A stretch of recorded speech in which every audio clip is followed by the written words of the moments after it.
कर्जत तालुक्यातील अंजप असलेल्या पेज नदीत बुडून दोन विवाहित तरुणांचा दुर्दैवी मृत्यू झाल्याची घटना समोर आली असून या घटनेने संपूर्ण तालुक्यात हळहळ व्यक्त होत आहे. मृत्युमुखी पडलेले दोघेही जिवलग मित्र असून आपल्या पत्नी आणि मुलांसोबत फिरण्यासाठी तसेच नदीत पोहण्याचा आनंद घेण्यासाठी आले होते.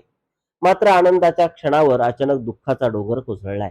मिळालेल्या माहितीनुसार अजय भास्कर म्हसे, राहणार कळमवारे, तालुका कर्जत, तर सुनील महेंद्र प्रजापती, राहणार चाफेकर नगर, शिवाजीनगर, पुणे, हे आपल्या कुटुंबासह अंजप परिसरातील पेज नदीवर आले होते. सायंकाळच्या सुमारास दोघेही नदीत उतरले असता टाटा पॉवरचे पाणी अचानक नदीपात्रात सोडण्यात आले.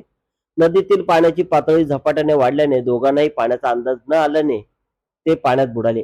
घटनेची माहिती स्थानिक नागरिकांना मिळताच पोलिसांना कळवण्यात आले. त्यानंतर शोध मोहीम राबवून दोघांनाही पाण्याबाहेर काढण्यात आले.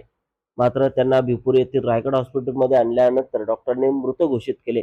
दरम्यान मृतदेह शवविच्छेदनासाठी नेरळ येथील प्राथमिक आरोग्य रुग्णालयात आणण्यात आले असून या दुर्दैवी घटनेमुळे दोन्ही कुटुंबावर शोककळा पसरली आहे.